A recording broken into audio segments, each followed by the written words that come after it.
ఆయన ముఖరూపం మారింది, బట్టలు దగదగ మెరిసాయి. ఒకటి, ప్రార్థన రూపాంతరం ఇస్తుంది. ప్రార్థన నిన్ను రూపాంతరం చేస్తుంది. ఈ 5 రోజుల ఉపవాస ప్రార్థన ద్వారా హోరేబు వర్షిప్ సెంటర్ యొక్క పరిస్థితులన్నీ పూర్తిగా మారిపోవాలి. ఆమేన్. యేసు ముఖం మారినట్లుగా నీ జీవితం కూడా మార్పు చెందాలి. ట్రాన్స్ఫర్మేషన్ కావాలి, రూపాంతరం కలగాలి, మార్పులు రావాలి.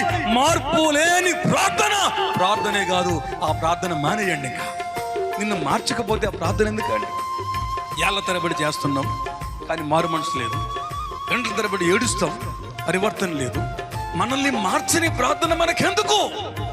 అది పాపంతో సమానం. ఆ ప్రార్థన మానేద్దామండి. ఇక ప్రార్థన మనకు అక్కర్లేదు. నిన్ను మార్చే ప్రార్థన కావాలి. ఆమేన్.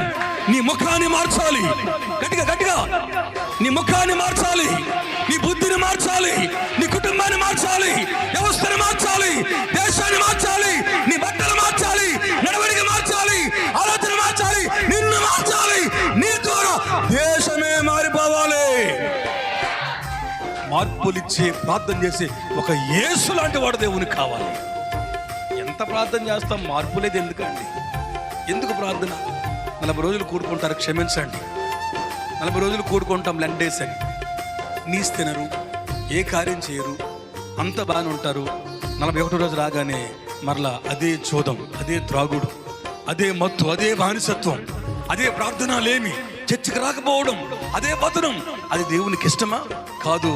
నీవు కొండెక్కావంటే, మందిరానికి వచ్చావంటే, మోకరించావంటే నీ ముఖం మారిపోవాలి. ఆమేన్. నీ బడలిక పోవాలి, నీ ముఖం ప్రకాశించాలి, నీ ముఖంలో వెలుగు కలగాలి, నీ బుద్ధి మారిపోవాలి, నీ అప్పులు తీరిపోవాలి, నీ రోగాలు పోవాలి, నీ ఓటమి పోవాలి, నువ్వు ఓడబడాలి, ఆరోగ్యం నీ గుడిలో రావాలి. అది జరగాలి అంటే ప్రార్థన రూపాంతరం ఇవ్వాలి. The first one is prayer gives transformation to human being. ప్రార్థన ఏం చేస్తుంది అంటే మూటలు, కట్లు, నోట్లు, డబ్బులు, ఇల్లు, వాకిళ్ళు, జాగాలు ఇవ్వదు. ప్రార్థించే వారికి ప్రార్థన మార్పునిస్తుంది, రూపాంతరం ఇస్తుంది. ఎవరికి? నేను చేసే ప్రార్థన నా కొడుక్కి, నేను చేసే ప్రార్థన ఆ అబ్బాయికి, నేను చేసే ప్రార్థన ఈయనకి కాదు. నీవు చేసే ప్రార్థన ముందు నీకే మార్పు ఇవ్వాలి. ఆమేన్. మన ప్రార్థన ముందు మనల్ని మార్చాలి.